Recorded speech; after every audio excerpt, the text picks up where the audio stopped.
Assalamualaikum warahmatullahi wabarakatuh.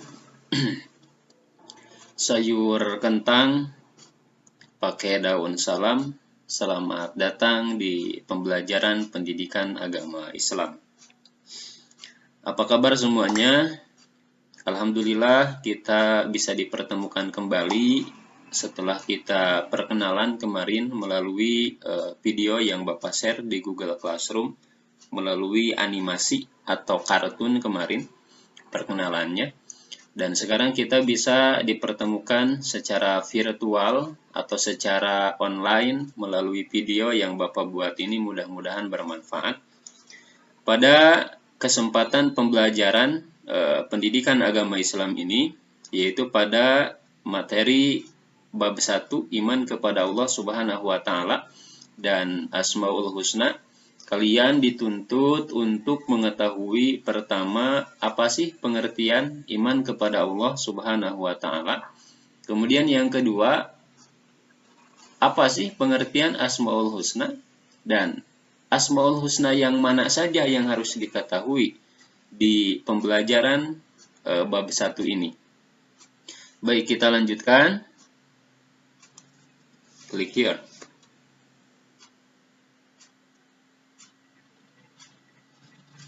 Nah, perintah beriman kepada Allah Subhanahu wa taala biasanya nanti suka ada orang yang bertanya atau suka dipertanyakan di penilaian harian atau dipertanyakan di ulangan tengah semester atau di penilaian akhir semester.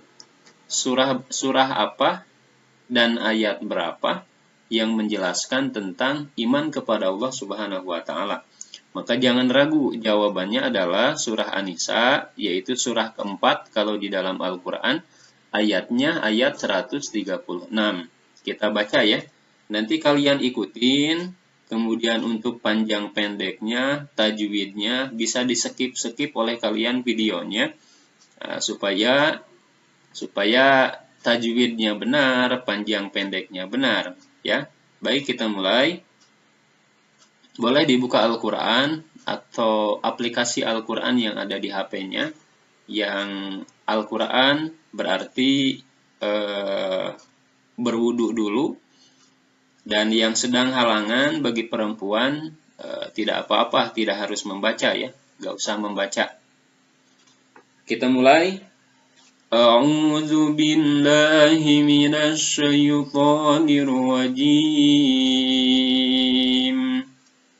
Bismillahirrahmanirrahim. Ya ayyuhalladzina amanu aminu billahi wa rasulihi والكتاب الذي نزل على رسوله والكتاب الذي أنزل من قبل ومن يكفر بالله وملائكته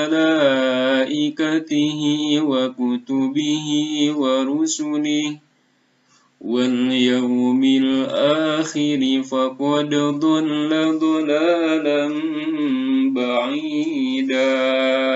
Nah, baik. Nanti oleh kalian di-skip ketika Bapak tadi ngambil napas, berhenti di tengah-tengah ayat. Nah, pause oleh kalian atau berhentiin dulu videonya, ikutin oleh kalian. Artinya bisa dibaca. Dan sebenarnya ada di buku paket ya, atau di PDF. Nanti Bapak akan share di PDF di Google Classroom, tinggal di-download. Kalau di buku itu di halaman 4 surah An-Nisa ayat 136 itu. Nah, ini intinya menjelaskan tentang beriman kepada Allah Subhanahu wa taala itu memang benar-benar wajib. Kita harus beriman kepada Allah Subhanahu wa taala. Kemudian pertanyaannya, Pak, bagaimana kalau ada orang yang tidak percaya kepada Allah Subhanahu wa taala? Nah, ini mah berabe. Kalian lihat dulu video yang Bapak share akibat bagi orang yang tidak beriman kepada Allah Subhanahu wa taala itu seperti apa. Ya, di sana Bapak menjelaskan diibaratkan sebagai aqua kosong dan aqua yang berisi air kemudian dibakar, apa yang terjadi, lihat videonya. Dan kalau kita melihat sejarah, kalian kalau mengetahui adanya Fir'aun, adanya Raja Namruz, adanya Abraha yang menyerang Ka'bah ketika tahun gajah sebelum lahirnya Nabi Muhammad SAW, semuanya mereka tidak beriman kepada Allah Subhanahu wa taala, dan akhirnya apa? Mereka semua hancur. Namruz mati akibat dimasuki nyamuk hidungnya, kemudian masuk ke otak, menggerogoti otaknya, dan ketika kesakitan digigit oleh nyamuk otaknya itu, dia memukul kepalanya dengan martil atau palu yang besar. Dan setelah dipukul beberapa kali, Namruz mati. Itu orang yang tidak beriman kepada Allah Subhanahu wa taala. Kemudian Fir'aun tidak beriman kepada Allah Subhanahu wa taala, bahkan dia mengaku sebagai Tuhan dan dia memusuhi Nabi Musa alaihi salam. Dia dihancurkan oleh Allah Subhanahu wa taala dengan cara apa? Ditenggelamkan di laut. Itu orang yang tidak beriman. Abraha mati dilempari oleh batu oleh burung ababil. Kan begitu. Jadi kita pilih sekarang. Kalau mau selamat berarti kita beriman kepada Allah Subhanahu wa taala. Kalau tidak mau selamat, ya kita jangan beriman. Tetapi kalau kita akalnya sehat, awas, mohon maaf, tidak gila dan tidak miring seperti ini otaknya, tentu kita akan memilih yang selamat dan nanti kita ingin masuk surga. Caranya seperti apa? Jadi orang yang beriman. Ya. Tetapi orang yang beriman ini memiliki 3 syarat, anak-anakku semua. Tulis ya, nanti masih ada di pertanyaan PH atau PTS atau PAS, penilaian tengah semester atau penilaian akhir semester. Syarat orang yang beriman itu ada 3. Yang pertama, dia harus membenarkan dengan hatinya. Kita membenarkan dengan hati, meyakini dengan hati kita. Apa? Allah Subhanahu wa taala itu ada. Syarat yang kedua, harus mengucapkan dengan lisan kita. Ucapkan dengan lisan kita dengan cara bersahadat kepada Allah dan bersahadat kepada Rasulullah Shallallahu alaihi wasallam. Asyhadu an la ilaha illallah wa asyhadu anna Muhammadar Rasulullah. Asyhadu an la ilaha illallah wa asyhadu anna Muhammadar Rasulullah. Sahadat. Dan syarat yang terakhir, jangan lupa, yaitu kalau kita beriman kepada Allah Subhanahu wa taala, harus melaksanakan perintah Allah Subhanahu wa taala dan menjauhi larangan Allah Subhanahu wa taala. Kita tidak sekedar membenarkan dengan hati dan bersahadat, tapi kita harus mau sholat, harus mau puasa, harus mau belajar, walaupun belajar di rumah sekarang. Kita harus mau melaksanakan perintah Allah Subhanahu wa taala dan menjauhi larangannya. Kita jauhi bahwa membentak orang tua itu dosa.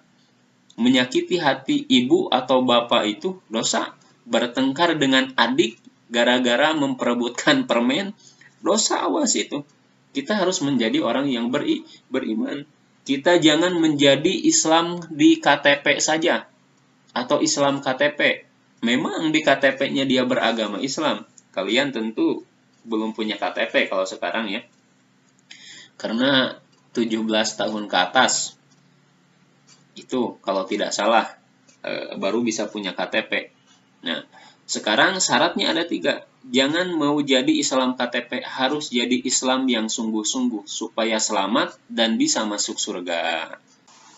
Baik, kita berlanjut pada materi berikutnya. Kita klik next. Nah, pada materi berikutnya, seperti yang tadi kita sepakati di awal, bahwa kalian juga harus mengetahui apa pengertian dari Asmaul Husna dan apa saja sih Asmaul Husna yang harus diketahui di bab 1 ini, di kelas 7 ini. Nah, baik, Bapak akan memberikan penjelasan dulu. Asma itu artinya nama, ya. Asma itu nama. Ada dulu film Assalamualaikum Beijing, itu nama pemeran si perempuannya itu Asma. Ya. Nah, kalian kalau nonton dulu Assalamualaikum Beijing, Asma itu nama perempuannya.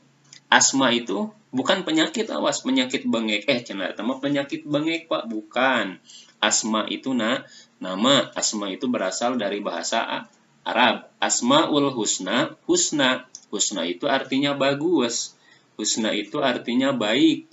Jadi kalau digabungkan Asmaul husna apa coba pengertiannya? Nama-nama yang baik. Tapi Asmaul husna ini khusus dimiliki oleh Allah Subhanahu wa Ta'ala. Nama-nama Allah yang baik yang jumlahnya ada 99 dari Ar-Rahman sampai As-Sobur. Nah, kalian ini harus hafal. Nanti ya Bapak akan berikan tugas untuk menghafal Asmaul Husna. Nanti ini mah dibahas di video berikutnya ya, supaya penasaran. Jangan bertanya sekarang. Bapak akan buatkan video tugas berikutnya. Sekarang mau khusus belajar mendalami apa itu iman kepada Allah Subhanahu wa Ta'ala dan apa sih Asmaul Husna. Nah, seperti tadi, adakah surah yang menjelaskan tentang iman kepada Allah Subhanahu wa Ta'ala? Ada. Jawabannya An-Nisa ayat 136. Nah, oke. Sekarang apabila ada pertanyaan, adakah juga surah Al-Quran yang membahas tentang Asmaul Husna? Ada, bahkan hadisnya pun banyak. Nah, salah satu ayat Al-Quran yang membahas tentang Asmaul Husna adalah Quran surah Al-A'raf ayat 180. Seperti biasa kita baca dulu, nanti diikutin oleh kalian. Bismillahirrahmanirrahim. Walillahil asma'ul husna fad'uhu biha wa dharul ladzina yulhiduna fi asma'ihi sayujazawna ma kanu ya'malun. Kalau di dalam buku ini Al-A'raf ayat 180 masih di halaman 4, yaitu poin D, ya, bisa dibaca oleh kalian. Baca Arabnya, baca artinya, samakan panjang pendeknya. Kalau mau lebih mengeksplor atau menggali irama yang lebih indah, silahkan. Ya, itu ya. Kita lanjutkan. Alhamdulillah. Kita klik next. Nah, tadi Bapak sudah mengatakan bahwa jumlah semuanya Asmaul Husna itu ada 99. Tetapi di dalam bab 1 ini, kalian hanya diperkenalkan 4 Asmaul Husna saja. Kenapa sedikit, Pak? Kan ada 99. Gak apa-apa, 99 mah kita hafal. Kalau yang 4 ini, pahami namanya, pahami artinya, pahami maknanya, pesannya apa yang ada di dalam nama yang keempat ini. Walaupun nanti kalau ada waktu luang, kalian baca-baca juga. Arti dari Asmaul Husna berarti 99 dikurangi 4 berapa? Ayo, berarti 95. Sebentar, Bapak akan cas dulu ya. Cas ini laptopnya. Mau habis baterainya. Oke. Kita kembali lagi. Nah, ini kita khusus membahas tentang Asmaul Husna yang 4, Al-Alim. Al-Alim itu artinya maha mengetahui. Alim. Alim itu orang yang banyak pengetahuannya.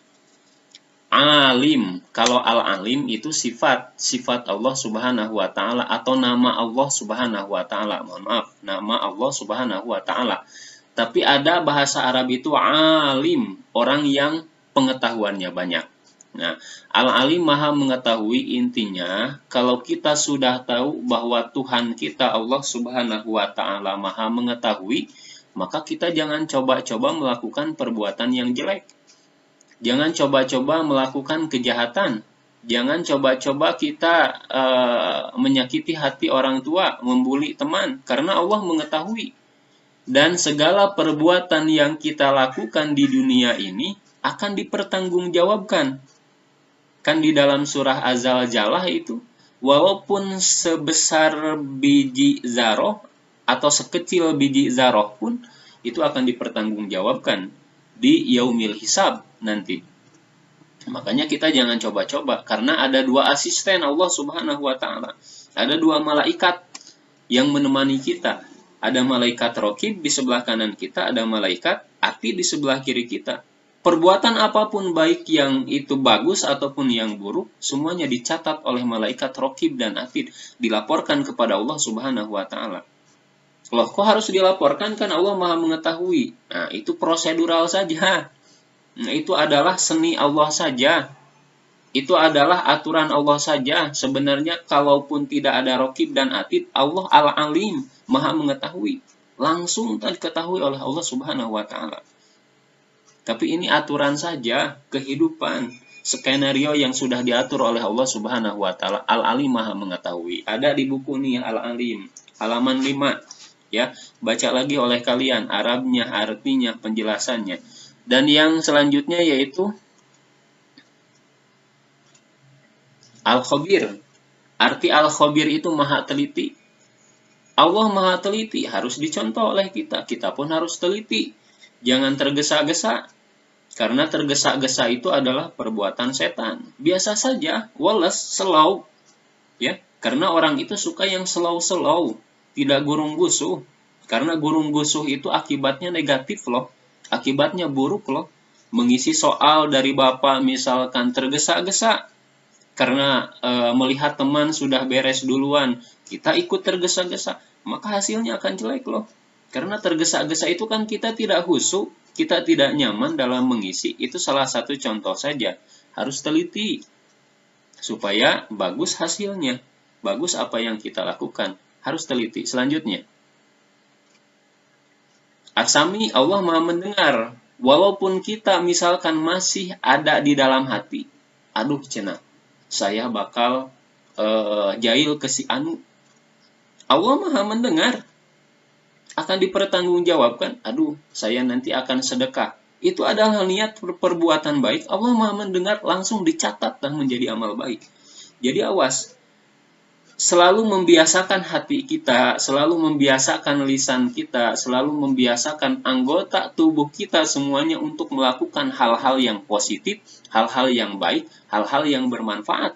Karena Allah As-Sami, tadi sudah dikatakan Allah Al-Alim, Allah Al-Khabir, Allah As-Sami, Maha mendengar, dan yang terakhir yaitu Allah Al-Basir, Allah Maha melihat apa yang kita kerjakan semuanya. Nah, baik, itu saja yang dapat Bapak sampaikan. Mohon maaf apabila banyak hal-hal yang kurang, begitu ya. Kalian lengkapi, sempurnakan, baca atau bertanya kepada kedua orang tua, baca ke guru ngaji tentang iman kepada Allah dan Asmaul Husna, baca di buku, baca di sumber-sumber yang lain, boleh di internet atau video di YouTube untuk memperkaya ilmu pengetahuan. Dan ada di sini yang terakhir yaitu adalah di halaman 10 di buku Kisah si Pengembala Kambing, baca oleh kalian. Apa hikmahnya di sana? Dan ketika sudah dibaca bab 1 ini, coba isi pertanyaan-pertanyaan yang ada di bab 1 ini. Tidak usah dikumpulkan untuk latihan saja. Karena ulangan hariannya kita akan menggunakan kuisis di pertemuan berikutnya. Berarti di hari Rabu depan. Baik, itu dulu yang dapat Bapak berikan. Mudah-mudahan bermanfaat. Mohon maaf ya